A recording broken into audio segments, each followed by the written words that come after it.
amigos, minhas amigas, muito boa tarde. Para mim é uma grata satisfação estar de regresso a essa casa, essa abençoada instituição.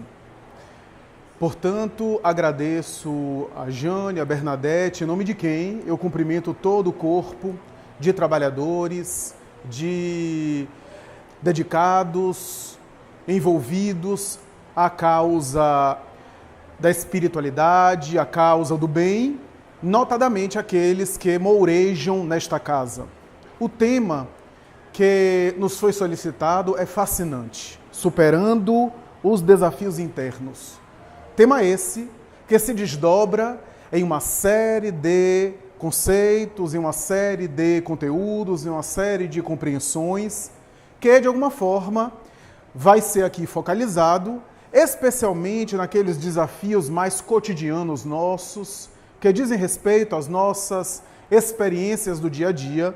Para mim, portanto, é um desafio, é uma honra o convite, o trabalho, é um desafio também, porque à medida que a gente fala, a gente estuda, a gente reflete, a gente também vai se contaminando com a mensagem e vai ouvindo a mensagem que a gente preparou. Hoje, agora com os recursos audiovisuais, eu às vezes depois recorro e reouço, reescuto aquilo que eu falei para aprender, porque por incrível que pareça, às vezes a gente acaba falando coisas que depois quando vai ver, meu Deus, como é que eu falei isso? Que inspiração! Eu nem sabia que sabia isso e realmente não sabia. Às vezes é a inspiração do alto, os bons espíritos que, não por merecimento próprio, mas por acréscimo de misericórdia e em favor dos nossos crescimentos, das nossas demandas, nos ajudam. Quantos de nós, aliás, todos nós, em momentos felizes, dizemos coisas que depois tentamos repetir e não sai da mesma maneira, por causa da inspiração. Então, todo aquele que discute, que reflete, inclusive aquele que está à frente de algum trabalho falando, é o que mais aprende e o que necessita também falar. Porque quando falamos em desafios internos, e a nossa Jane foi muito feliz na colocação, eu fiquei aqui refletindo como é que as temáticas espíritas voltadas para o cotidiano, para o dia a dia, dizem respeito a experiências que quase sempre a gente ainda não consegue vivenciar de maneira completa. Mas eu fiquei pensando que se por acaso os espíritos já resolvidos viessem aqui à Terra para falar sobre desafios internos, talvez a gente se aposentaria antes da hora. Não ficaria nem dentro da regra da Previdência, porque ficaria sem reserva de mercado para a gente, né? Acredito eu que os espíritos mais resolvidos têm outras tarefas. Talvez a espiritualidade queira de nós que a gente trabalhe em torno de questões que a gente ainda não vive completamente.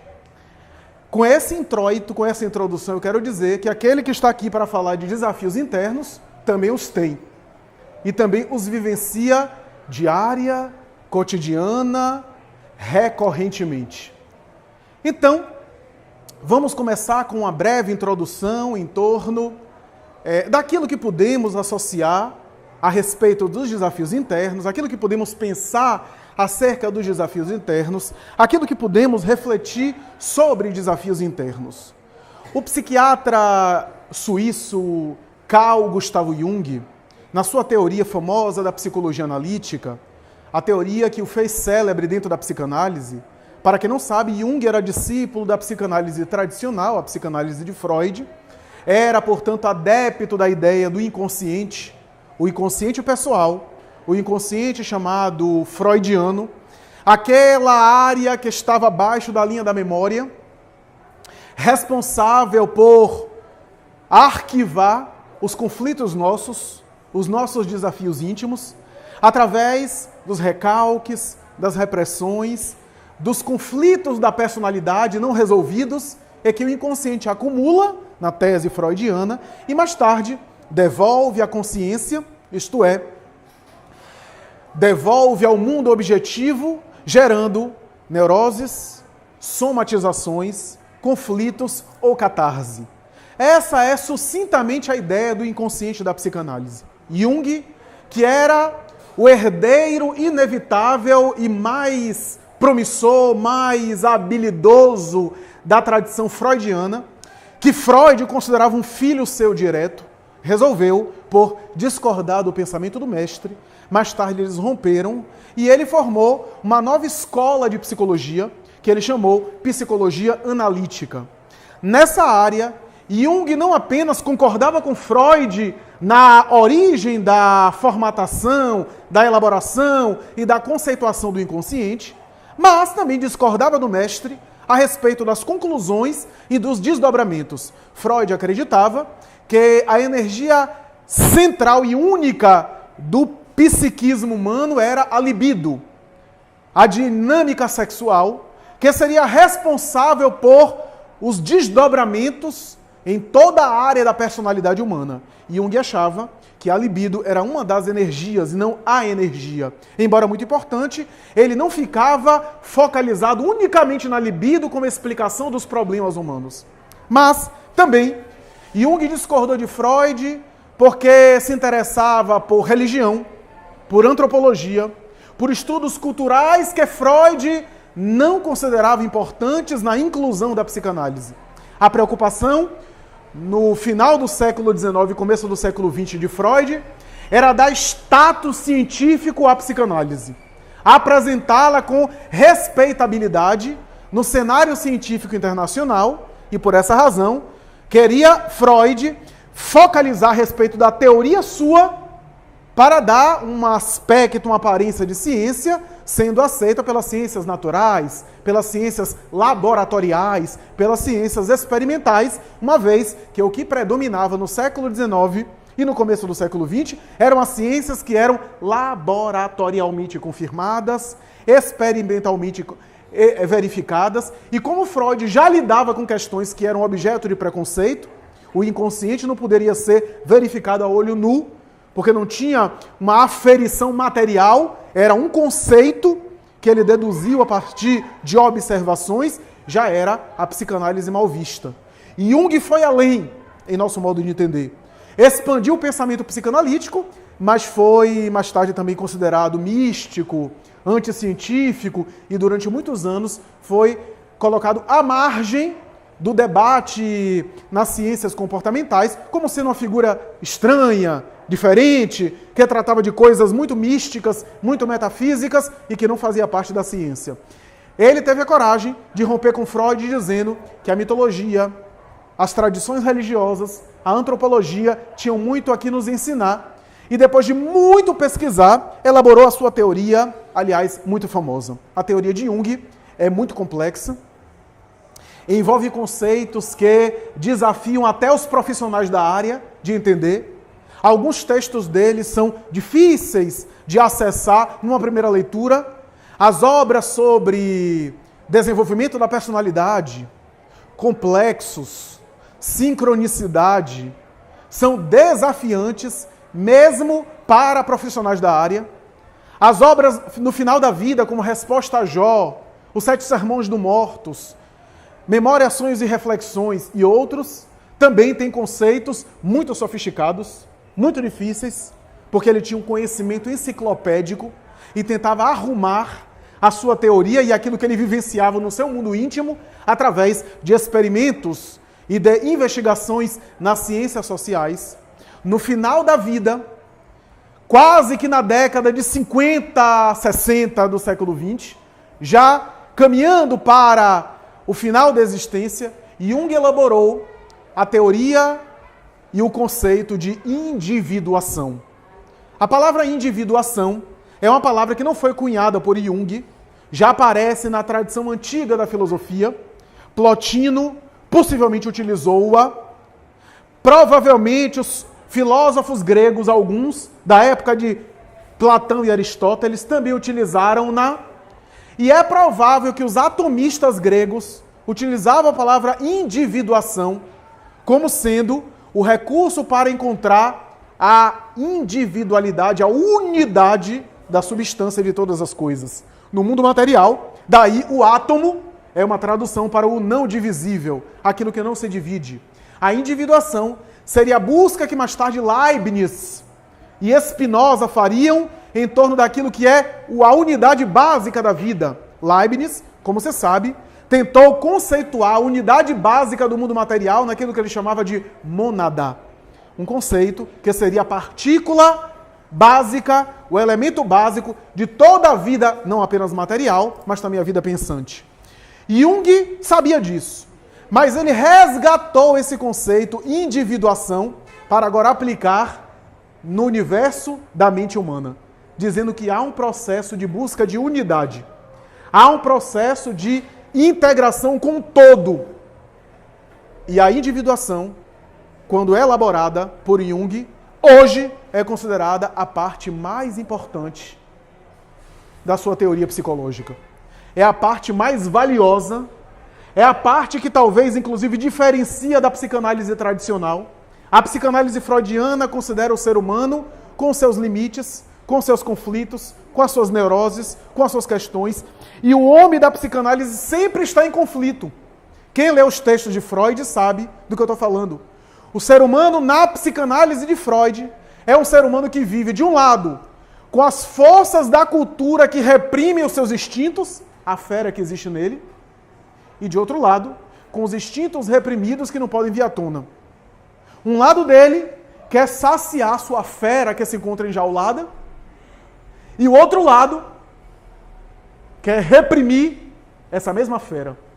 Ora, ele dá vazão ao lado instintivo da sua personalidade e fica saciado, mas fica com conflito de culpa. Ora, ele reprime para não ficar com culpa, mas fica neurótico e atormentado. Essa era a visão, essa é a visão do homem na tradição psicanalítica convencional. A ideia de que o ser humano é sempre alguém neurótico, alguém em conflito consigo mesmo, administrando as forças interiores, administrando aquele dilema do superego e do id, para me utilizar de um conceito, de um jargão técnico, de um jargão, portanto, convencional. A proposta de Jung vai além dessa teoria freudiana. No texto Mal-Estar da Cultura e da Civilização, Freud chega a dizer, a afirmar categoricamente que o ser humano não tem o que fazer a não ser tentar administrar esses impulsos mais agressivos, esses impulsos mais animais, para viver um pouco em sociedade. Porque a vida em sociedade, diz Freud, precisa de uma dose de repressão dos instintos. E é verdade, ele tem razão. Para a gente viver em sociedade, a gente teve que abrir mão de alguns instintos, porque se a gente for deixar que os nossos instintos predominem, a vida social é impossível, é um caos. Uma certa dose de repressão é inevitável para produzir civilização. Esse era o conceito de Freud no texto O Mal-Estar da Cultura. Para a cultura ser produzida, foi necessário reprimir o lado irracional nosso. Mas para isso a gente pagou um preço. E esse preço Freud chamava de o mal-estar, que são os conflitos interiores, os conflitos da personalidade. Falando de uma forma bem simples, mas bem simples mesmo, o bebê quando sai da barriga da mãe, aliás, Freud diz isso no texto Psicologia das Massas e o Futuro da Ilusão, ao sair da barriga da mãe, o bebê ainda guarda aquela sensação que Freud chamava sentimento oceânico. A ideia da integração no útero materno, a sensação de estar numa vivência coletiva. Ou seja, na psicanálise o sujeito nasce mais coletivo e vai se tornando individual aos poucos. Vai construindo o seu ego, vai construindo a sua identidade. Na visão freudiana, portanto, esse sentimento oceânico vai se perdendo aos poucos, porque a princípio o bebê acha que o universo é uma extensão de si mesmo. A mãe é um pedaço dele. Mas quando ele percebe que ele chora e às vezes a mãe não atende imediatamente, demora um pouquinho, surge aí o primeiro trauma. Trauma inevitável. As necessidades fisiológicas dele não são atendidas, a fome, a higiene, a sede, não são atendidas imediatamente. Ele lentamente vai desenvolvendo a ideia de que a mãe não é ele. A mãe é o outro. E quando ele percebe que a mãe é o outro e não ele, surge uma linha que se rompe entre o coletivo e a psique individual.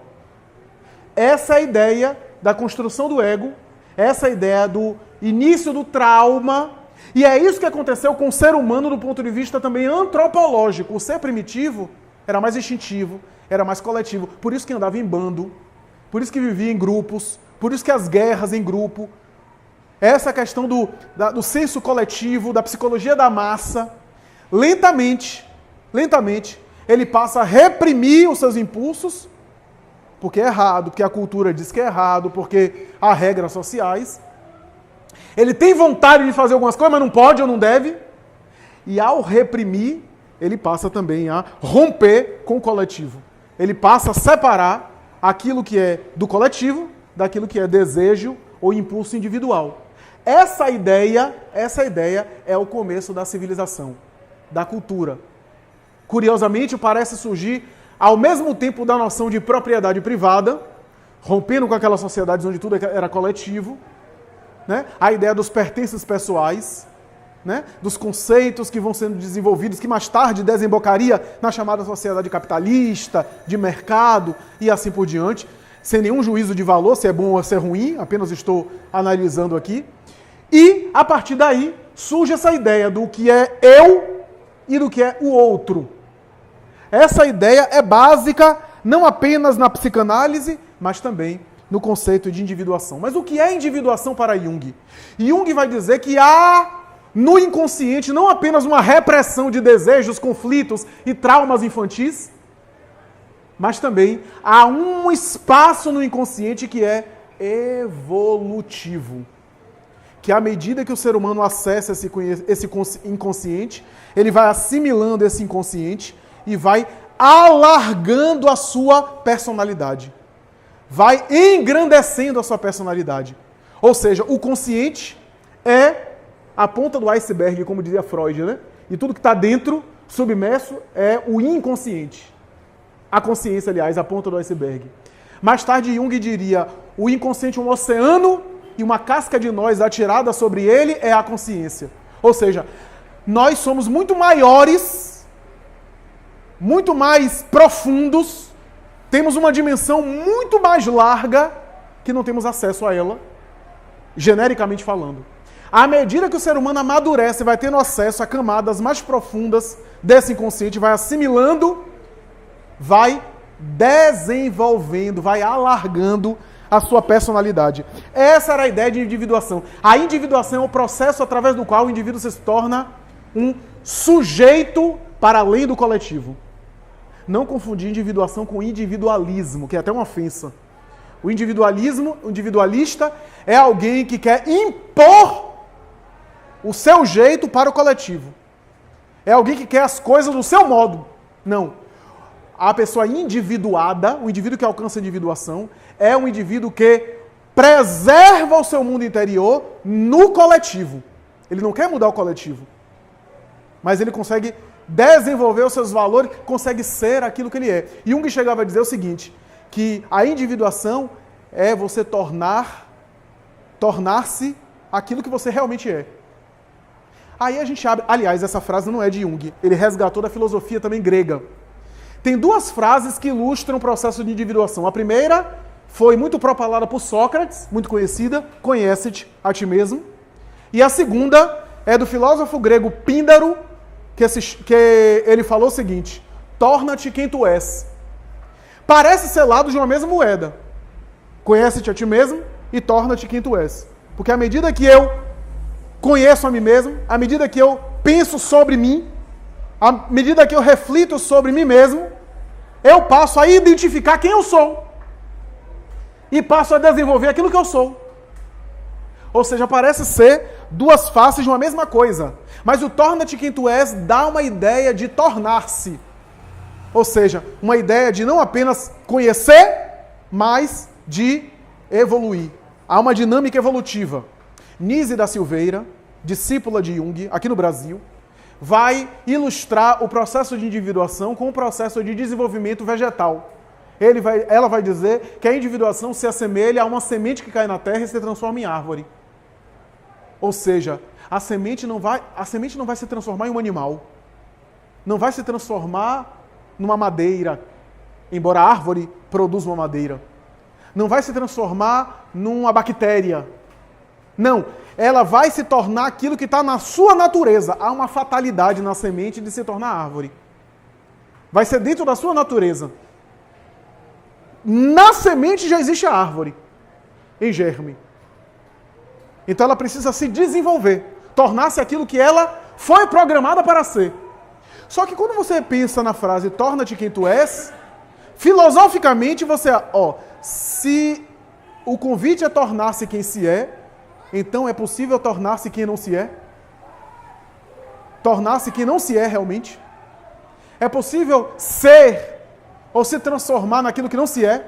Essa é a questão. Que Jung debate na sua obra. Ele vai dizer que, conforme Nísio da Silveira, que a semente se transforma em árvore, agiganta-se, mas está dentro da sua natureza. Alarga as possibilidades que ela guarda.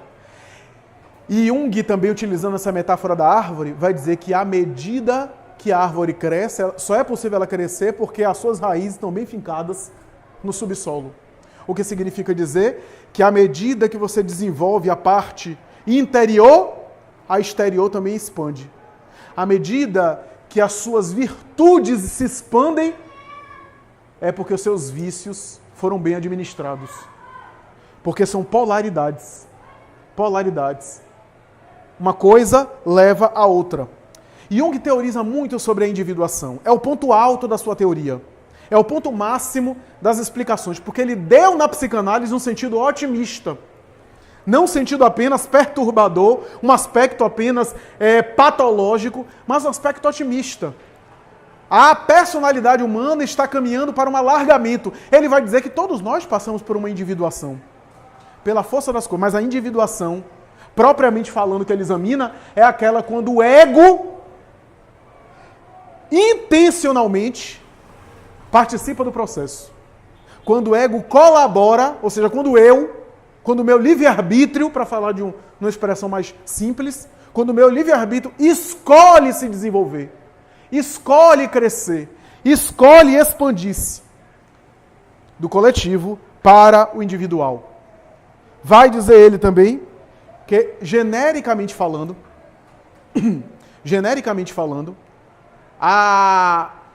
a ideia, a metáfora, a imagem do desenvolvimento do bebê no útero, mais tarde a criança, mais tarde a construção do ego, a noção do certo e do errado que vai se desenvolvendo, o simbolismo e o pensamento racional, vai levando o indivíduo do coletivo para o individual, mas ele vai dizer que esse processo é tão longo e tão intenso, que ele vai dizer que quase sempre, ele não está generalizando, tá? Mas quase sempre, a primeira metade da vida é de construção egóica, de buscas egóicas, ou seja, de fortalecimento do ego. Uma coisa importante, quando a gente fala em ego, normalmente as pessoas já costumam dizer que o ego é uma coisa ruim. Não necessariamente. É porque quase sempre a gente vê, por exemplo, o ego ferido, aí é uma coisa ruim. O ego inflamado, o ego é responsável por muita tragédia. Mas o ego em si mesmo não é nem ruim nem bom. Por exemplo, é necessário fortalecer o ego. Porque se você não tiver um ego fortalecido, você não tem autoestima. Você não tem noção do que é certo e do errado, não tem um padrão ético claro. É necessário fortalecer o ego. Só que o fortalecimento do ego é só uma parte do processo do desenvolvimento. É uma parte. Da mesma forma que engatinhar é uma parte do desenvolvimento. Já pensou um adulto de 50 anos ainda engatinhando? Fica um negócio estranho. Porque fez parte lá atrás. Então, é o período, é o desenvolvimento, são fases. Mas Jung vai dizer o seguinte, que quase sempre a primeira metade da vida é feita dessas buscas egóicas. Que buscas egóicas são essas? As buscas exteriores, a noção de identidade social, trocando em miúdos, carreira, profissão, relacionamentos, se for o caso do relacionamento afetivo amoroso, casamento, se for o caso de ter filho, construção de família, estabilidade financeira. Estabilidade financeira é um negócio aqui no Brasil atualmente é difícil, mas enfim, estabilidade financeira, né, autonomia, uma certa maturidade para lidar com as coisas materiais. E aí ele vai dizer, Jung coloca 40 anos, até os 40 anos isso. Ele está colocando dentro da expectativa de vida do século XIX, né? Na época, 40 anos, o indivíduo já era idoso no século XIX, então era uma expectativa de vida menor. Então ele diz assim, a metade da vida até os 40, então a partir dos 40, a segunda metade da vida.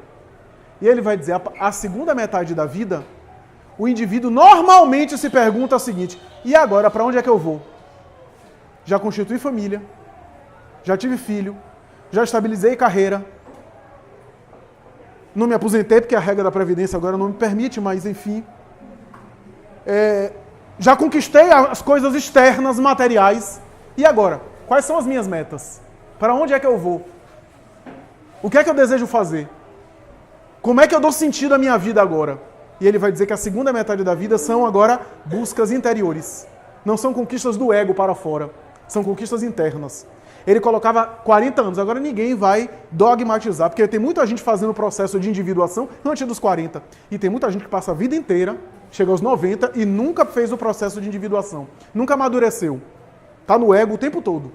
Então o ego é uma parte, importante mas não para no ego. É isso que ele vai dizer no processo de individuação que ele estabelece.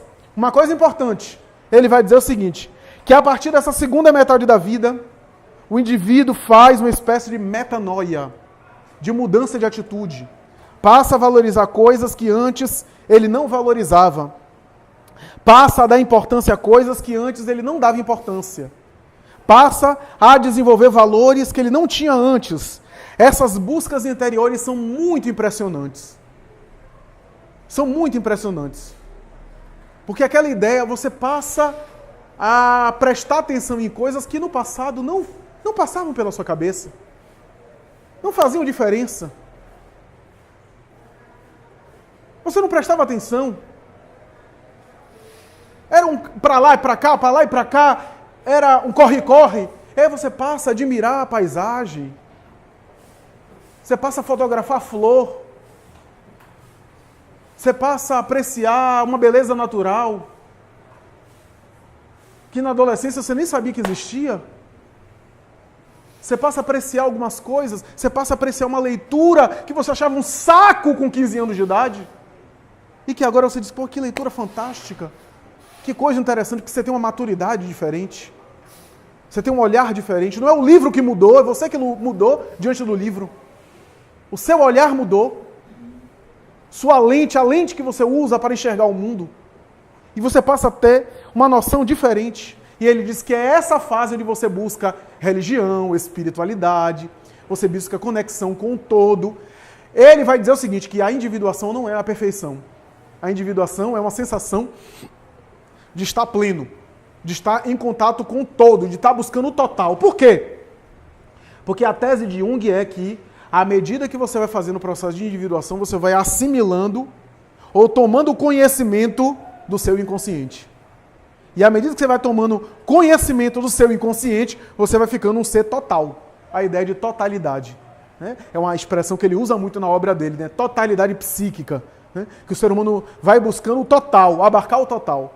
Inclusive, ele vai fazer uma série de referências à literatura, dizendo que quase sempre as fábulas, as tradições culturais falam dessa busca de conquista, busca pelo domínio total, né? Nas parábolas, nos contos, nas tradições simbólicas, na poesia, no romance, quase sempre essa busca pela totalidade, que na verdade é um símbolo de uma busca interior, de uma jornada interior que cada um de nós está empreendendo.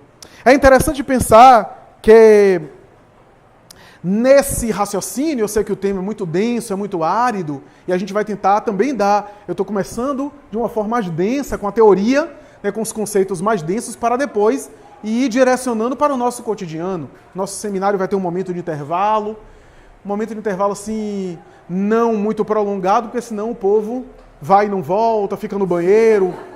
Então, o ideal é que seja, né, algo mais célere para voltar. Havendo espaço, a gente vai abrir para pergunta, para questão, para quem quiser fazer perguntas e assim por diante. Então, aqueles que quiserem fazer anotações, né, elaborar perguntas, né, escrever alguma coisa para depois formular as perguntas, é válido. Jesus, no entanto, percebeu esse processo.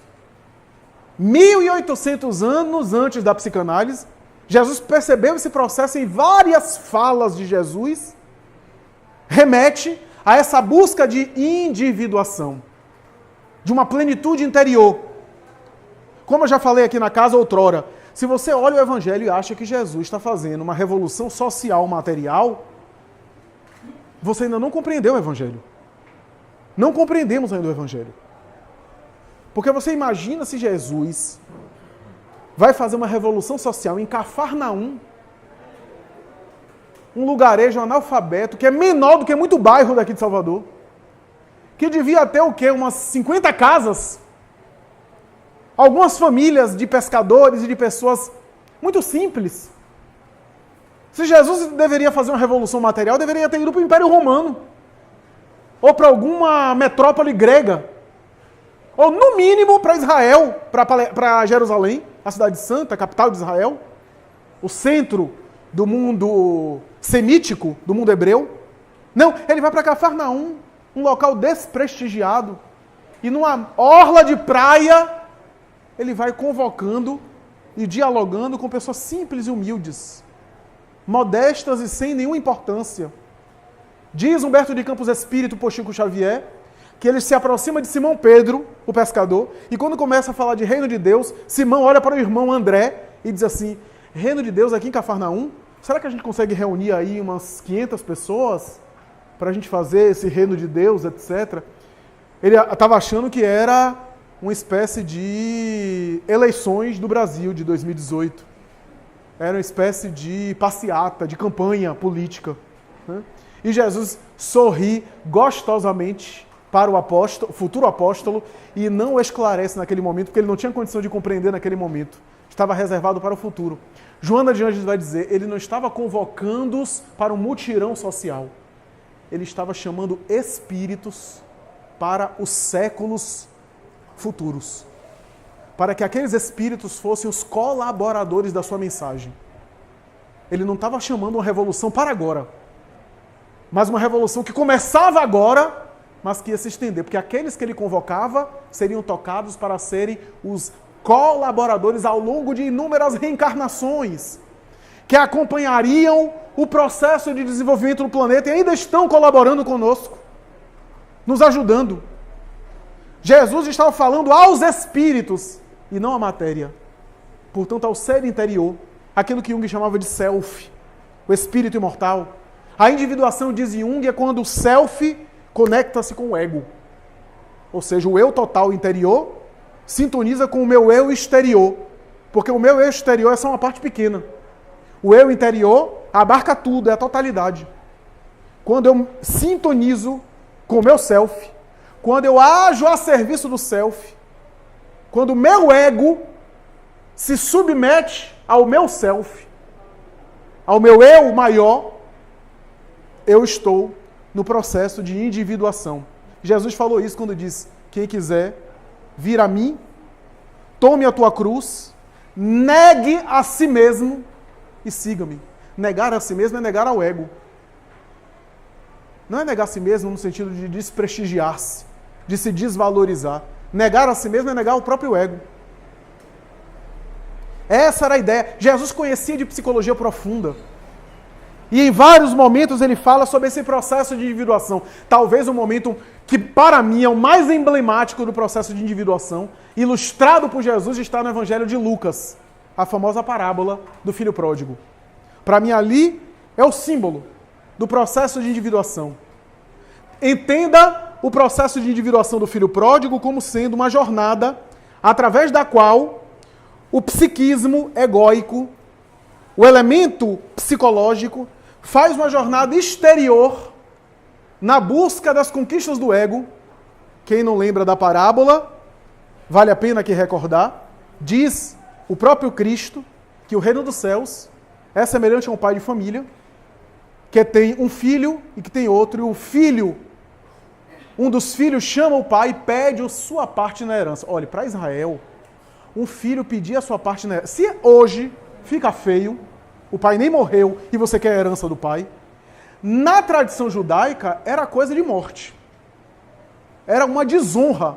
Era uma verdadeira ofensa. Quando Jesus falou essa parábola, os judeus que ouviram ele falar deviam ter ficado escandalizados com essa proposta. O filho pedia a sua parte na herança, sai, utiliza os bens para os excessos de toda sorte, tudo que é tipo de dissipação, a ponto da parábola dizer que ele ficou tão excessivo que ele ficou mais tarde comendo com os porcos. A carne de porco para o judeu era imunda. Essa era a ideia. Ficou entre os porcos, na lama. É um símbolo. Então, veja que coisa. Essa jornada egóica, essa busca pelas experiências do ego. Ele fez a jornada e depois ele volta. Ele volta, ou seja, o processo de individuação é esse processo de retorno. É o processo em que o indivíduo, depois de ter vivido a experiência do ego, faz o retorno para o encontro com o Pai, que é o eu maior, o eu interior, o self, o espírito imortal. Essa é a ideia da parábola. A sombra que existe dentro de nós era o irmão, o outro irmão, que ficou, porque a sombra sempre fica, mas criticando. Não fez nada, mas ficou na inveja. Né? Porque quando voltou, o pai recebeu o filho na porta, abraçou, que aliás não era comum.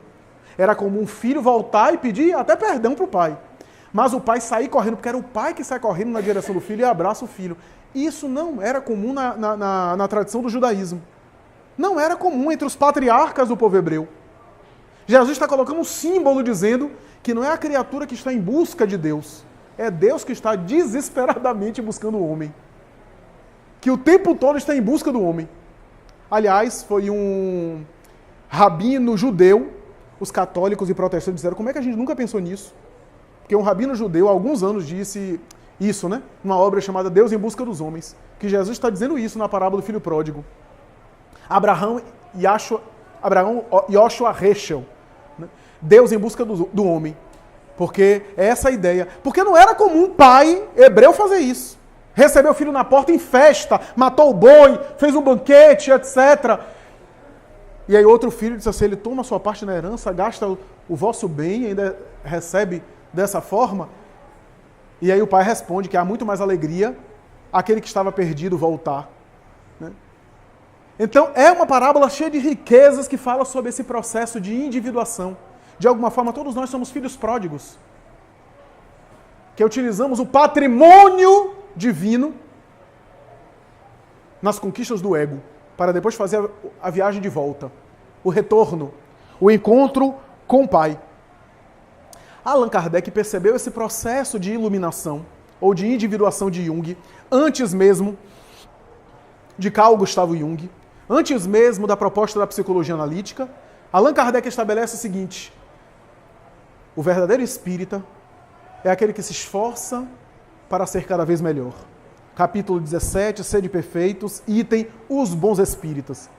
O espírita verdadeiro é aquele que tenta domar as suas más inclinações, as suas inclinações negativas. É aquele que se esforça para ser hoje melhor do que ontem, amanhã melhor do que hoje. É aquele que tenta empreender o esforço em prol da sua transformação moral. Esse é o legítimo espírita. Esse é o verdadeiro espírita. Esse é o processo de individuação. Curioso, Kardec definiu o espírita verdadeiro ou cristão verdadeiro como sendo o processo de individuação. Sabe por quê? Na obra de Jung ele vai dizer o seguinte, não há processo de individuação sem uma certa dose de sofrimento. Porque para o ego mudar, ou para o ego se submeter ao self, é necessário que ele abra a mão de algumas coisas. É necessário que haja uma certa renúncia psicológica. Uma certa modificação. E mudar dói. Mudar dói. Doeu até em mim para vir para cá, porque eu tive que pegar outro caminho. Tão acostumado que eu estava... Olha que a gente se acostuma até no mesmo caminho. Mudar o caminho já deixa um certo desconforto. Imagine outras coisas. Mudar dói. Por isso que Kardec, quando fala sobre a desencarnação, fala sobre o processo que o espírito vivencia de perturbação espiritual. Ele usa essa expressão. Muito espírita não sabe, ou não entende que o perturbação espiritual do original em francês não necessariamente se traduz por perturbação. Mas isso é uma outra polêmica. A expressão perturbação espiritual não é necessariamente uma aflição, mas um processo de adaptação. Porque qual foi a perturbação espiritual de um Francisco de Assis? De um Bezerra de Menezes? Foi uma perturbação de tomar uma anestesia geral, dormir e despertar e começar a perguntar: que dia é hoje? Quanto tempo eu fiquei dormindo? Que oração? Onde é que eu estou?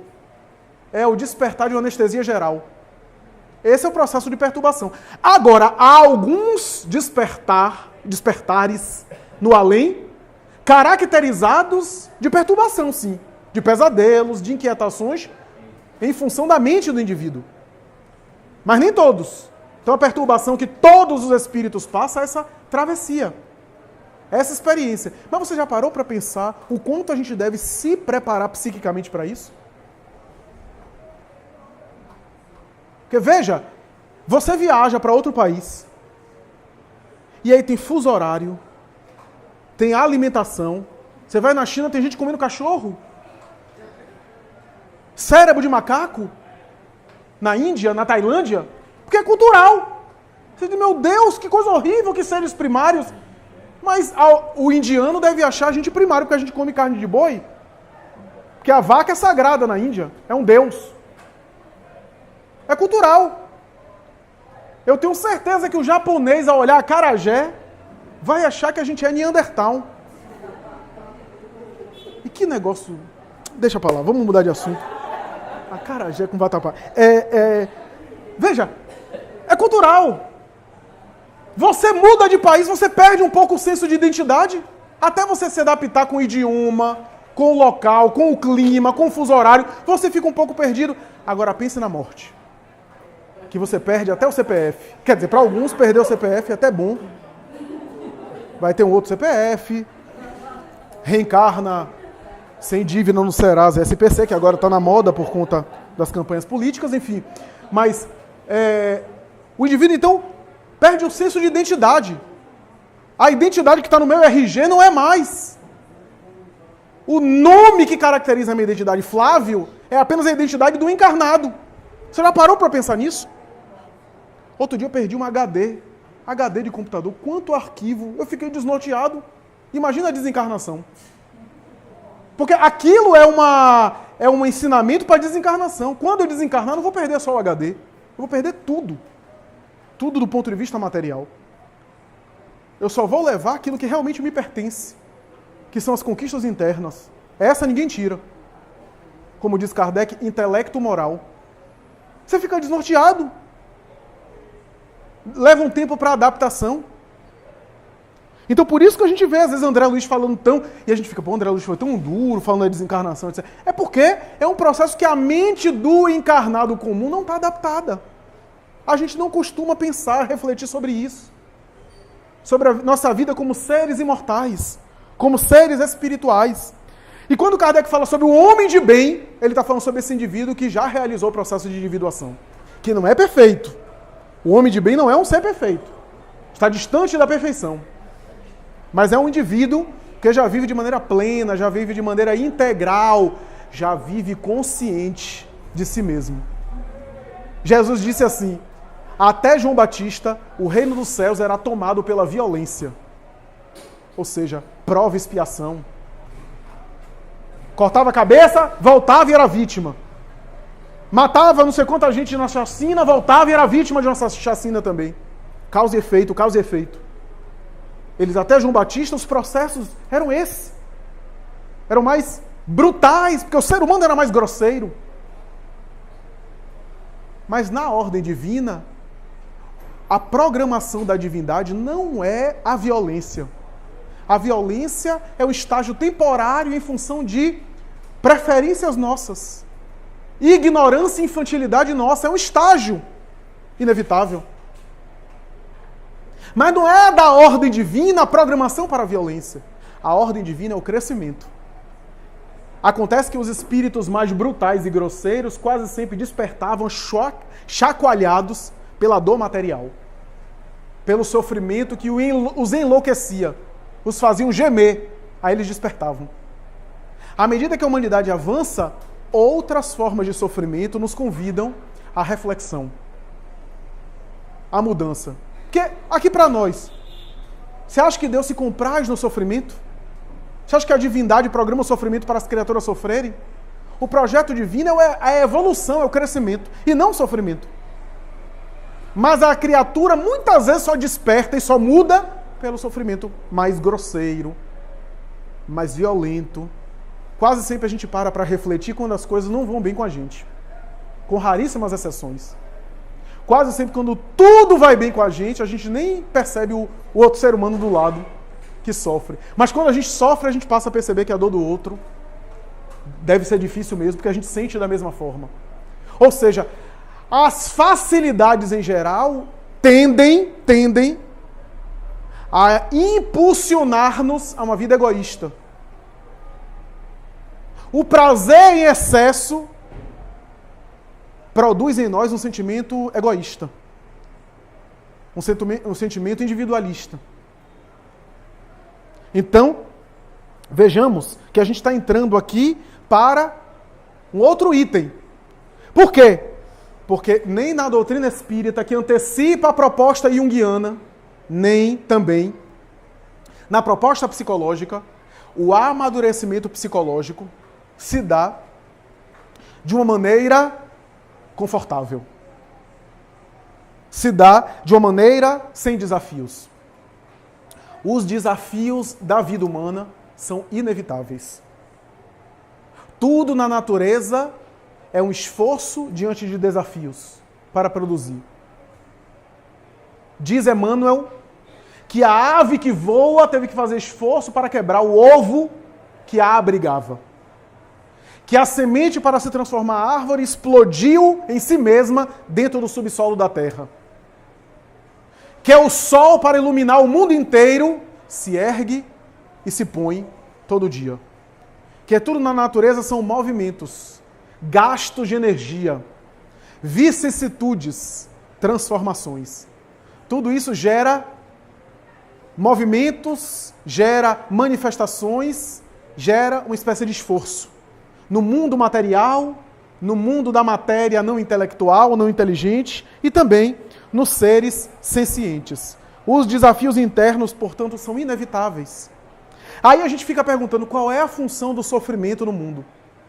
Essa pergunta é tão difícil que boa parte dos poetas e dos filósofos se pegaram perguntando nisso. Alguns se tornaram ateus, alguns se tornaram materialistas por conta dessa questão. Se Deus é bom e o mundo é mau, alguma coisa está errada. Essa era a ideia.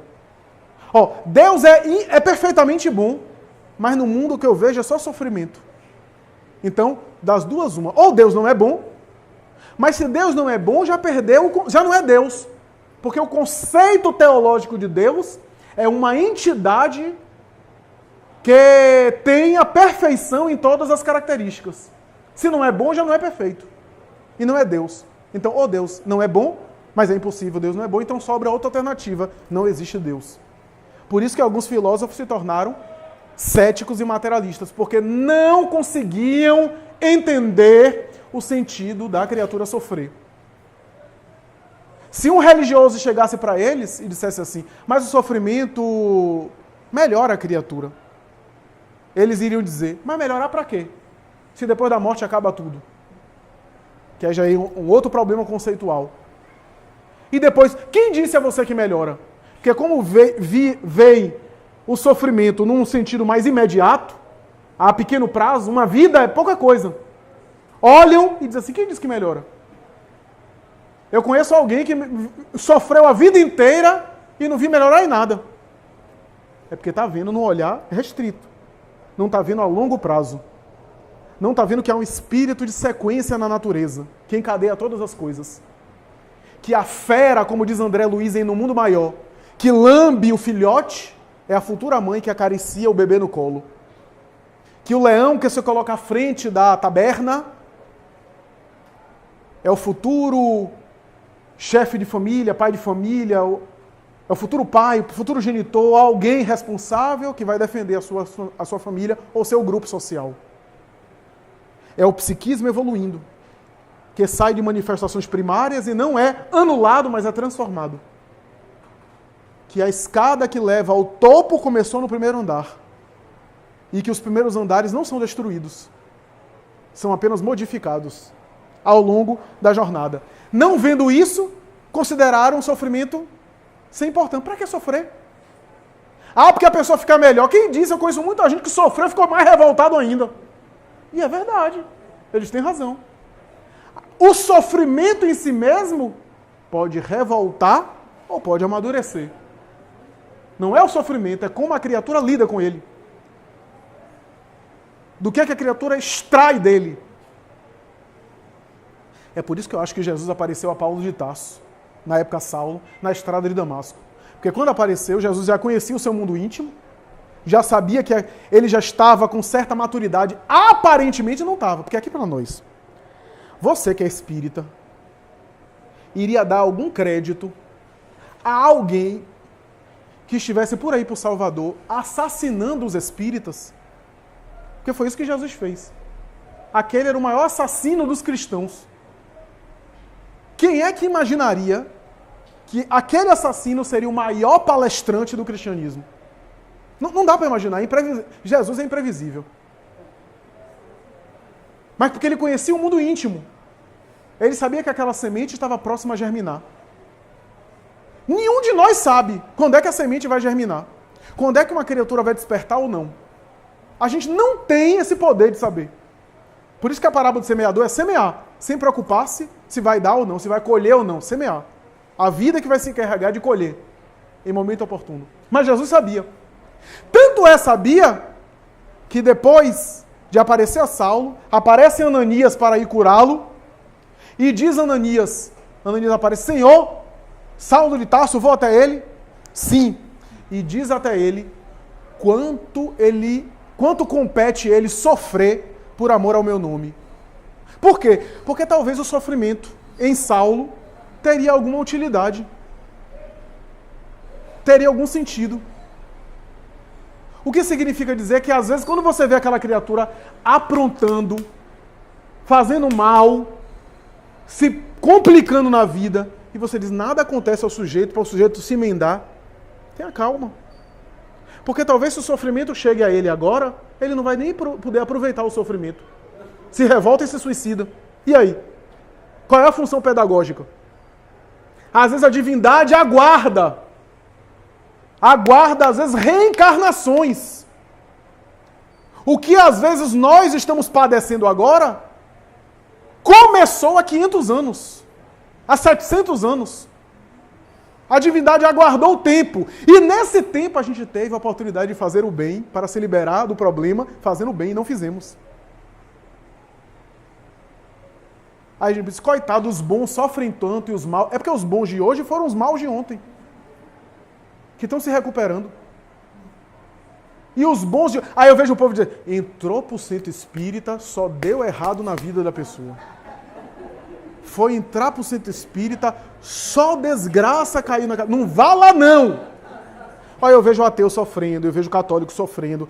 O sofrimento é democrático.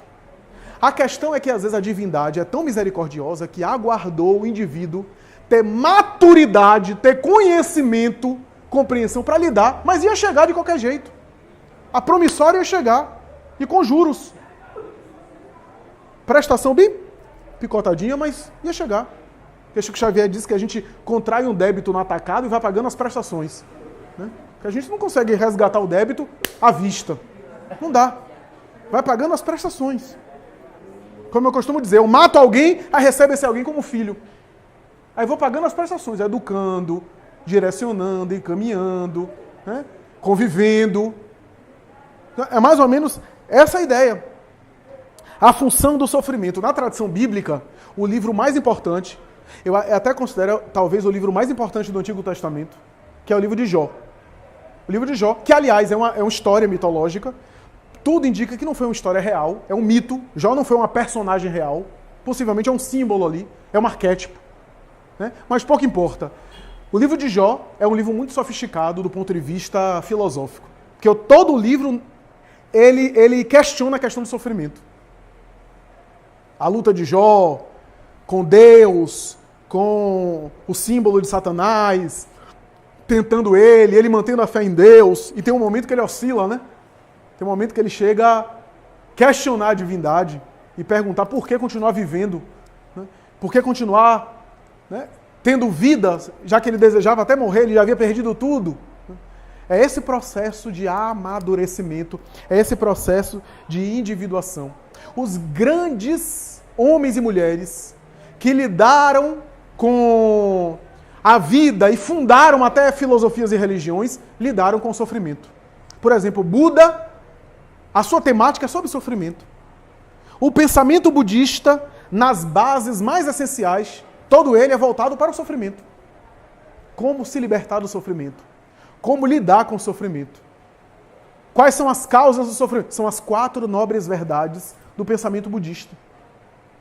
Porque, segundo a tradição, Buda, que é, na verdade, um adjetivo, o iluminado, o ungido, né? Buda não é o nome, né? Como Cristo não é o nome, Cristo também é uma expressão grega, cuja versão hebraica é Messias, que tem a ver com o iluminado, o esperado, o especial, era algo assim. Né? Siddhartha Gautama, que era o nome dele, né? Que, segundo a tradição, viveu uma vida de prazeres, de excesso no palácio. Se casou mais de uma vez, como era comum na tradição, né? Teve filho com uma das esposas, viveu uma vida de excessos e de luxo, até que se deu conta que, para além dos muros do palácio, havia pobreza, que ele nem sabia o que era, não tinha referência. Havia velhice, havia doença e havia morte. Ali ele se angustiou, se perturbou muito. Segundo a tradição, ficou muito angustiado com aquilo, havia despertado.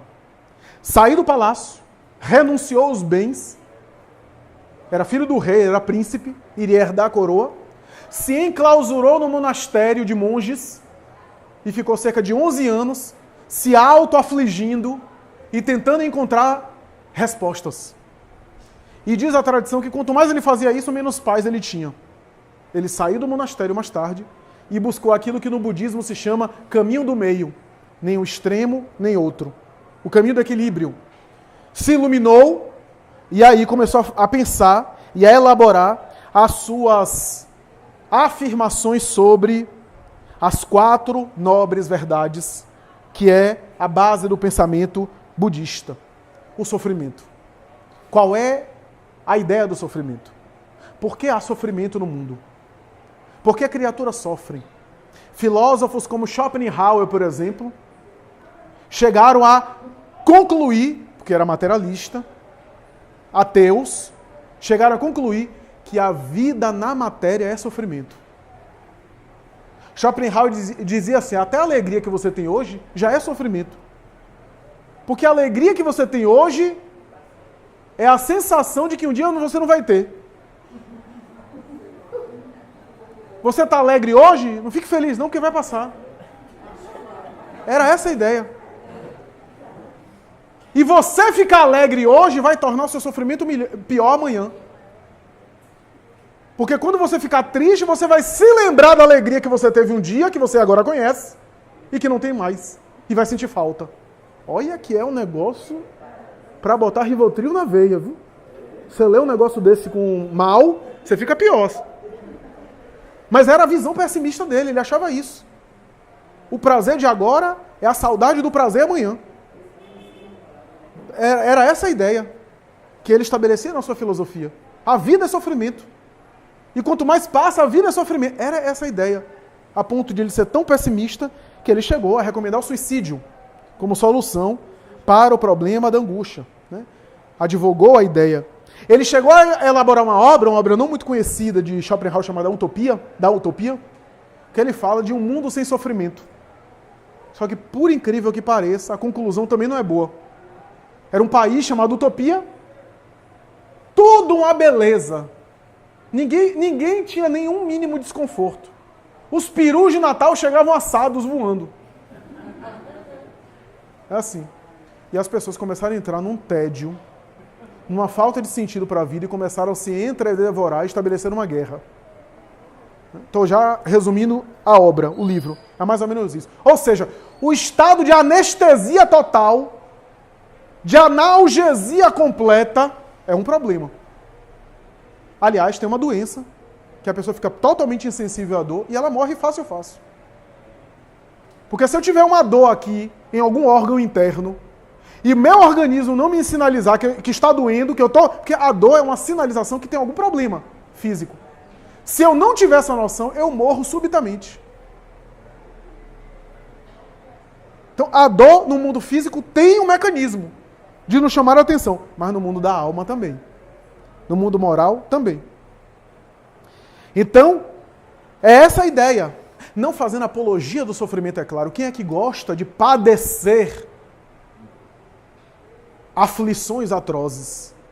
Ninguém em saúde mental vai ficar buscando o sofrimento. Não é isso.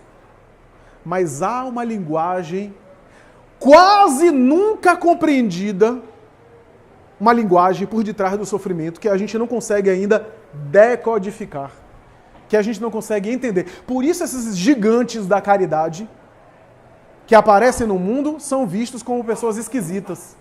Um Chico Xavier, um São Francisco de Assis e outros passam como seres esquisitos, porque pareciam lidar com o sofrimento de uma forma que não apenas compreendiam, mas até lidava com certo acolhimento, com certo entusiasmo, sem masoquismo, mas com certo entusiasmo. Pareciam entender, e não é entender racionalmente, mas entender emocionalmente, a razão de determinados sofrimentos, ou pelo menos confiar.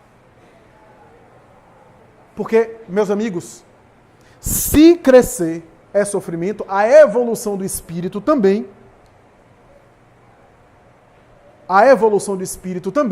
não é feita sem desconforto, sem esforço. É só você parar para pensar em exemplos do dia a dia. Você conseguir perdoar alguém, às vezes é um sofrimento. Porque dói o ego. Você conseguir tolerar aquela pessoa que te incomoda todo dia. É todo dia homeopaticamente, que nem bater ponto. E você conseguir compreendê-la. Você conseguir entender que ela vai até onde pode, não até onde gostaria. Porque tem coisas que nos incomodam que nem o outro nem está fazendo por mal. Mas para a gente é intolerável. Coisas do dia a dia. Olha como deita na cama, como dobra a coxa. E isso às vezes é motivo de briga do casal. Coisas banais do dia a dia. Como eu sempre conto, que é um conto que Raul Teixeira, o orador espírita, contou, de um casal que ele conheceu que estava se separando por causa da forma de apertar a pasta de dente. A gente pensa, que coisa, mas no dia a dia, às vezes, para uns é sofrimento aquilo. Porque o casal era amigo dele, e a senhora dizia, olha para aqui como ele aperta a pasta de dente, eu não aguento isso.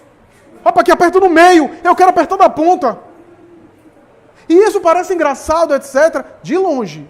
Mas de perto aquilo vai incomodando e vai crescendo de tamanho. Vai crescendo, vai ficando intolerável. Porque a gente vai ficando intolerante. Não vai suportando as pequenas coisas. Porque as pequenas coisas são grandes coisas. As pequenas coisas no dia a dia que modificam o espírito. A gente pensa que espírito iluminado se torna iluminado assim se jogando assim na fogueira, no ato heróico. Não, aquilo ali é o momento final do martírio. Eles se tornaram iluminados por anos e anos de disciplina, de mudança de ar. É isso que iluminou eles. Aquele martírio final era o coroamento, resultado do autodomínio. Porque as lutas silenciosas que eles tiveram, a história não registrou.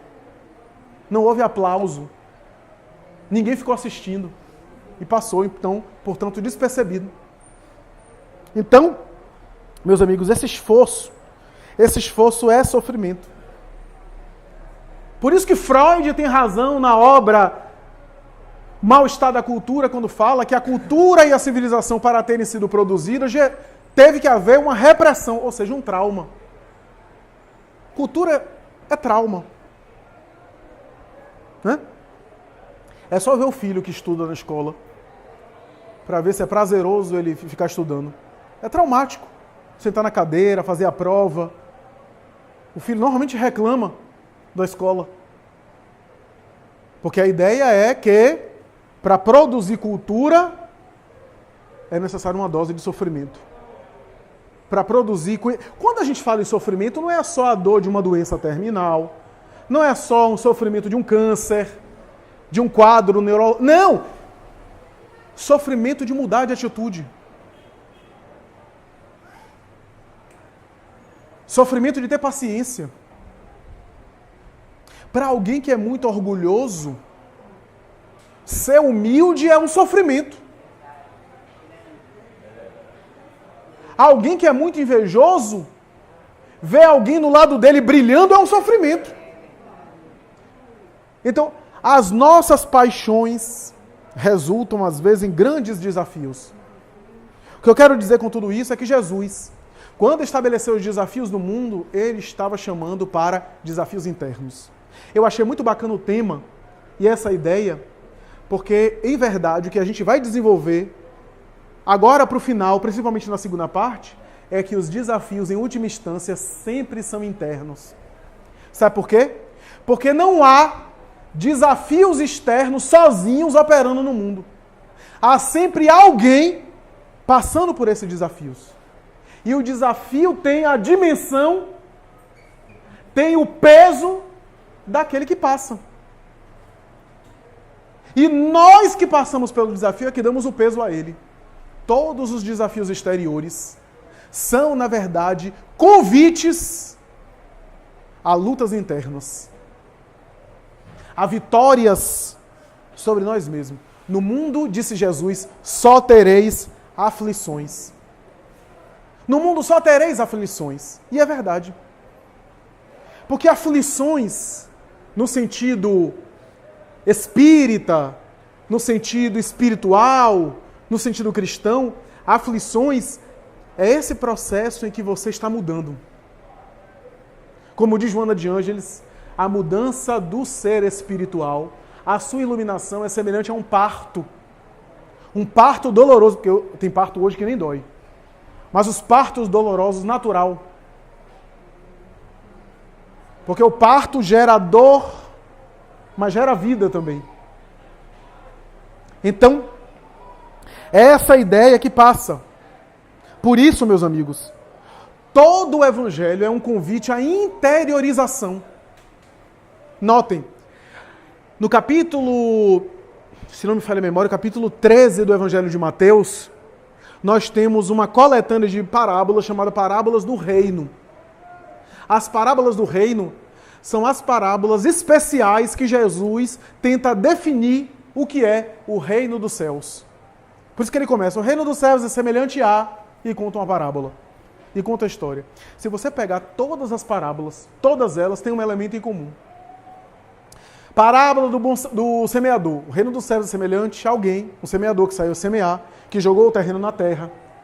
Parábola do peixe e da rede de pescar. O reino dos céus é semelhante a um homem que resolveu jogar a rede e para pegar toda a qualidade de peixes para depois separar um ao outro. Parábola da pérola escondida. O reino dos céus é semelhante a alguém que ao encontrar uma pérola escondida, deu todo o terreno que tinha para ficar apenas com a pérola. Parábola do grão de mostarda.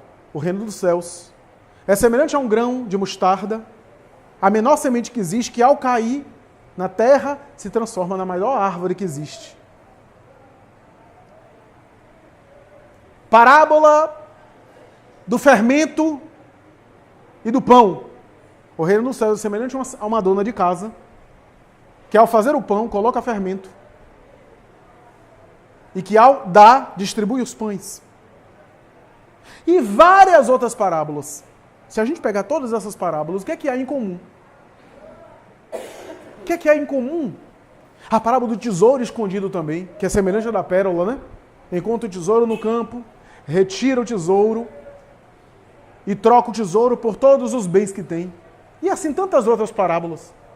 Se a gente for perceber, a gente vai ver que todas as parábolas falam de um processo de interiorização. O grão de mostarda cai na terra e cresce de dentro para fora, da menor se torna maior. O tesouro escondido está dentro da terra. A pérola está dentro da concha. A rede é atirada dentro do mar para retirar os peixes. O pão que é feito, o fermento, gera o crescimento de dentro para fora. Todas as parábolas falam de uma interiorização e de um crescimento de dentro para fora. O que é que Jesus quer dizer com essas parábolas? O que é que Jesus quer chamar a atenção com essas lições, com esses ensinamentos? Quer dizer que o reino dos céus é um processo interior, que é um processo que deve ser trabalhado no mundo íntimo. O erro de toda a história da religião e da sociedade é buscar uma paz e uma harmonia externa. É buscar uma mudança no mundo para ficar em paz. Aliás, o erro de Judas foi esse. Judas queria mudar Israel e o mundo, vendendo Jesus e causando uma revolução. Quando ele percebeu que ele estava errado, já era tarde demais. E aí optou por um erro ainda mais grave, que foi o suicídio. O erro de Judas foi, antes de se mudar, querer mudar o coletivo. Por isso que eu vou dar uma notícia que eu não sei se alguém vai ficar muito depressivo. Mas a casa me autorizou a dar essa notícia. Se você está esperando que a Terra se modifique depois das eleições de agora, é melhor repensar. Independente de quem é que vai ser eleito ao cargo máximo de chefe do Estado, do Executivo, a mudança não vai acontecer depois das eleições. Por melhor e mais bem intencionado que seja o candidato vitorioso, não vai acontecer. Eu garanto a você que o mundo não vai se regenerar por causa das eleições. Eu garanto. Porque isso é pensar em termos materiais, de fora para dentro. É ter o olhar apenas do mundo material. Não que a gente não possa lutar por uma sociedade mais justa, materialmente falando. Mas essa não é a solução dos problemas. Judas queria fazer uma revolução, colocar Jesus no governo. Veja se Jesus vai sentar num trono de Israel naquela época. A partir de agora, eu vou promulgar uma Constituição Federal e a Constituição vai ser baseada no Sermão da Montanha e todo mundo vai praticar. Ia dar certo? Com aquele povo bárbaro, primitivo. Aí eu pego o seguinte, se um legislador agora do Brasil colocar na lei do Brasil o seguinte, a partir de hoje é lei no Brasil, lei irrevogável, todo mundo fazer a caridade todo dia. Vai funcionar? Só porque é uma lei? Porque um legislador escreveu? É isso que Judas não entendeu. Judas queria uma mudança do mundo de fora para dentro, sem se modificar. Ele não percebeu que a proposta de Jesus era mais profunda. Era uma proposta de mudar a criatura modificada e influenciar ao longo dos tempos. Não era para aquela geração. Não é para uma época, é para a eternidade. Parece um trabalho lento que não vai para lugar nenhum. Só que quando uma criatura se modifica, realmente nunca mais ela é a mesma. Quando uma criatura se modifica, acontece o que aconteceu com Gandhi. Um Gandhi na Índia libertou a Índia toda. Agora, você já imaginou se em cada rua aqui de Salvador despertasse um Gandhi? Um Chico Xavier? Um apóstolo do bem? Um só que irradia. Se torna um foco. Então, meus amigos, a doutrina espírita vem nos ajudar a isso tudo. A doutrina espírita vem ilustrar, descrever, entender a proposta de Jesus. Porque vem nos dizer que há uma dinâmica evolutiva, que o propósito divino não é a mudança externa. Sabe por quê? Porque se você for parar para achar que Deus está esperando uma mudança exterior, material, mas e o mundo não vai acabar um dia? Como todos os mundos não se acabam? Será que é uma mudança material do mundo apenas? Não. Pode, assim, o mundo material vai mudando como consequência, como reflexo de quê? Dos habitantes, daqueles que vivem, que vão modificando também o mundo material. Mas se for só o mundo mudado, Deus tira todos os espíritos da terra. Vamos pensar aqui? Vamos fazer um exercício intelectual. Deus tira todos os espíritos da terra e transforma a terra num paraíso que ninguém habita. Uma maravilha, a natureza bela, mas ninguém habita. Vazio. O sábado foi feito para o homem ou o homem foi feito para o sábado? Essa proposta de Jesus é mais profunda do que o sabá dos judeus. Ele queria dizer o seguinte: as leis divinas foram feitas para o homem e não o homem para as leis. O ser humano é o maior investimento do amor divino e não o contrário. Então, o mundo material vai mudar como consequência. Mas o propósito de Deus não é a mudança exterior, mas a mudança dos seus seres. Sabe por quê? Porque o espírito, quando desencarna e sai do mundo, pode ir até para outro mundo. E aí? Deus vai se importar mais com o local ou com o filho? Você tem um filho em casa. Você se importa mais com o seu filho ou com o piso da sua casa? Se você muda de local, você deixa seu filho no local anterior ou você leva seu filho com você, seu filho pequeno, por exemplo? Por quê? Porque o filho é mais importante do que a morada. Porque você muda de morada, mas o filho continua sendo seu. Continua sendo seu vínculo. Então a importância de Deus é para com o filho, mais do que para com o local. Porque o local foi feito para o filho. Para os filhos. O que eu quero dizer com esse exercício intelectual é que há uma dinâmica evolutiva trabalhando os seres que somos. São desafios evolutivos. Na obra No Mundo Maior, de André Luiz, há um trecho muito interessante e enigmático.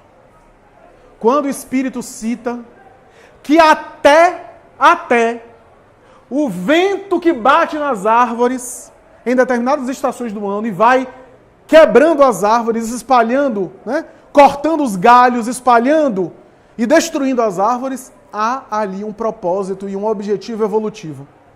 O psiquismo espiritual está sendo trabalhado daqueles vegetais. E o espírito, diz André Luiz, o elemento espiritual está adquirindo lentamente memória. Adquirindo memória. Chico Xavier mais tarde se referiu a esse texto numa entrevista que ele deu à Folha Espírita de São Paulo. Porque destrói a memória celular vegetal, mais tarde reconstrói novamente os galhos e na próxima estação, na próxima primavera, florida de novo. A renovação. Aí a gente olha, por exemplo, para os animais. Por que o sofrimento nos animais?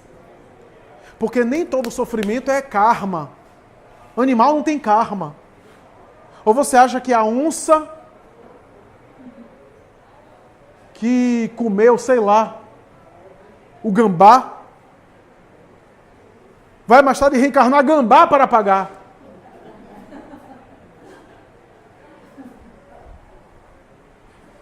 O leão que devorou a zebra vai reencarnar hiena para sofrer agora? Não.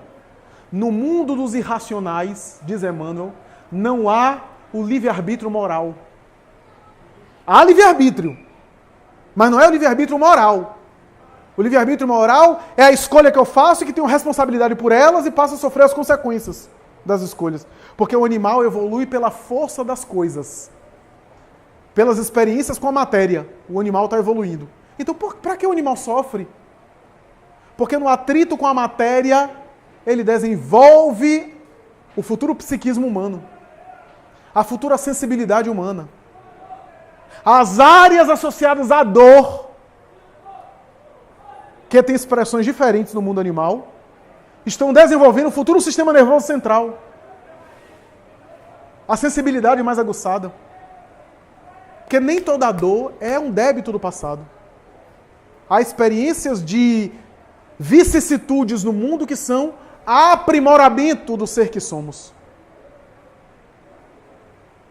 Há a semelhança da pedra bruta que é lapidada para o diamante. Há a semelhança do metal que sofre alta temperatura para se aformosear e transformar numa peça de decoração numa sala. A cerâmica, a tinta, o óleo, o concreto, o tijolo, a madeira, que sofre golpes, para se transformar em escultura, em decoração de uma casa, e assim por diante. Então há uma dimensão do sofrimento que nós ainda, embora hominais, racionais, o instinto ainda predomina, e quando a gente fala sofrimento, inconscientemente o nosso inconsciente tenta resistir. O sofrimento é um tema que a gente até se incomoda. Há um desconforto em falar de sofrimento. Os homens, então, normalmente são mais assim corajosos em relação ao sofrimento, né? Essa coisa de cólica é coisa fichinha para o homem. O homem fica gripado e a casa vai cair. Porque somos muito resistentes, assim, tolerantes à dor, né? Torce o pé e aí a casa inteira tem que ficar dando atenção a ele porque é uma tragédia. Vai morrer. Então, porque é essa a ideia, a intolerância. Nós temos uma intolerância ao sofrimento. Falar de sofrimento é uma coisa que até nos causa desconforto. Porque a gente não entende ainda. Os espíritos vão dizer que o sofrimento tem dinâmicas que obedecem a expiações, do ponto de vista da reencarnação, e a provas. As expiações são aqueles casos mais dramáticos que nos chocam. A expiação é quando um espírito vem numa vivência com uma certa limitação. Uma limitação que não tem solução total nessa encarnação. Por exemplo, uma enfermidade cerebral. Uma limitação física. Uma idiotia. Um transtorno mental severo. É uma expiação. Efeito de determinada experiência muito infeliz em termos reencarnatórios. O que eu quero dizer é o seguinte, que as expiações são exceções, são raras. A maioria de nós está em prova. Os espíritos em expiação são aqueles espíritos, via de regra, que cometeram um crime hediondo, que exageraram na perversidade e voltam em expiação, mas a maioria de nós está em prova. A prova é diferente. A expiação é o seguinte, você cometeu um crime hediondo de tal forma grave que você tem a prisão preventiva decretada. Você tem uma privação de liberdade, para me utilizar de uma expressão do direito. A prova é o seguinte, você malogrou, você está repetindo de ano, mas você não tem antecedentes criminais, você é réu primário, você pega uma pena alternativa, você tem direito à ressocialização, você faz... A sua pena é doar cesta básica em uma instituição, penas alternativas. 1/6 da pena você não cumpre na cadeia, você cumpre em liberdade. O que é que eu quero dizer com isso nessa metáfora? Os espíritos em prova estão sendo avaliados. Essa é a ideia. Estão sendo testados. Agora, eu quero saber quem é que vive sendo testado tomando gelato italiano. Você acha que ser testado é o quê? É só assistir Netflix? Ficar no WhatsApp? O que é teste? Teste é um convite à avaliação de valores. Isso não é confortável. Você estuda, vai fazer a prova. Depois você quer descansar. Você quer ter seu repouso merecido, espairecer, relaxar. Mas a prova exige uma atenção de você. Você está sendo testado. Portanto, a prova é esse teste, essa avaliação.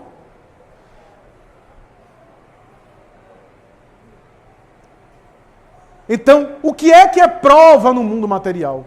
Família é prova. Porque você é testado na família. Relacionamentos sociais, de trabalho, amorosos, afetivos. São provas, são testes. como eu costumo dizer constantemente. Você é bom, né? Aí você exercita a bondade. Só que para você demonstrar que a sua bondade é uma bondade legítima, é necessário ingratidão. Sabe por quê? Porque senão você fica fazendo bem todo mundo, pô, você é fantástico, né? Que criatura fantástica você é. Todo o bem que você faz, as pessoas aplaudem, tratam você bem, você é colocado assim como o máximo. Você fica até feliz de fazer o bem. Mas tem uma hora que você precisa ser testado. É indispensável a ingratidão. Por isso, seres em níveis de maturidade distintos são convidados a conviver. Porque ao você ser testado, o outro está aprendendo com o erro e com o acerto, está crescendo também nas tentativas e também está crescendo no convívio com você, com seu exemplo, e você que já tem um certo nível de maturidade, porque você um dia já esteve no lugar dele. Você já deu trabalho a tanta gente. Você já deu dor de cabeça a tanta gente que nem está aqui encarnado mais. Já foi lá na frente, está esperando por você. Tem muita gente que nos ama, tem muita gente que tem um afeto profundo por nós, que nem está no mundo material, que foi magoado por nós e está lá na frente nos esperando. Que a gente nem lembra deles, porque estamos no corpo físico. Então agora que a gente ganhou uma certa maturidade, tem aquele outro que está ali, exercitando a nossa tolerância, paciência, compreensão. Que significa dizer que ele também está evoluindo e você está sendo testado nos seus valores. Isso é prova. Isso é teste. Por quê? Porque a bondade legítima não pode precisar do aplauso do outro. Se o seu bem é feito porque você recebe a ovação, se você faz o bem, mas o bem que você faz sempre tem como retorno um mimo, um carinho, um presente, um aplauso, você está fazendo o bem, mas o seu bem ainda não é pleno. Você tem que ser testado para ver se o seu bem está acima disso. Se você recebe homenagem, muito bem. Mas se você não recebe, você continua inalterável. Porque o bem que você faz ou o amor que você dá, mesmo que o outro não queira, o seu amor não altera. Porque o amor de Deus para nós é isso. Se você odiar Deus, se você xingar Deus, se você se revoltar com Ele, para Ele nada mudou. Ele está inalterado. O sapo não pode beijar a estrela. Ah, agora eu estou de mal com Deus, vou sair de Deus. Não há fora de Deus. Você está mergulhado em Deus. Se você ficar de mal de Deus, mas Deus continua. Com você, inclusive. Porque não existe fora dele. Olha que coisa. Então, serem perfeitos como perfeito é o vosso Pai Celestial. O seu bem tem que se tornar inalterável. Mas como é que você vai tornar o seu bem inalterável? Com ingratidão. Só para concluir e passar para o intervalo. Já contei uma história aqui e encerro esse momento nosso contando novamente essa mesma história. É uma história narrada em um dos livros de Joana de Ângeles, quando ela fala que um homem estava treinando a paciência. E ao treinar a paciência, estava treinando, exercitando, e chegou alguém e disse: o que você está fazendo? Estou treinando a paciência. Mas você não parece ser uma pessoa paciente. Mas eu sou. E começou uma briga. Moral da história, a gente só treina a paciência com aquelas pessoas irritantes. Com aquelas pessoas difíceis. Então quando você diz assim, meu Deus, me dá paciência. Não pede não. Porque para você ter a paciência, você vai ter que desenvolvê-la. E você desenvolve na musculação. Então cuidado. Porque os problemas são parte da solução. É essa a questão. Não quer ter problema não? É só morrer. Porque boa parte dos problemas estão no mundo material. Só que aí vai ter outros problemas no mundo espiritual. Mas boa parte dos problemas que a gente vive é porque está na matéria. Então, Deus me livra dos problemas. Não pede isso, porque de repente você pode desencarnar e aí os problemas da matéria, pelo menos, você não tem mais. Né? Peraí que eu vou solucionar seu problema, meu filho. Vem para cá. E aí você desencarna. Então, é mais ou menos essa ideia. Vamos dar agora intervalo e logo mais voltaremos.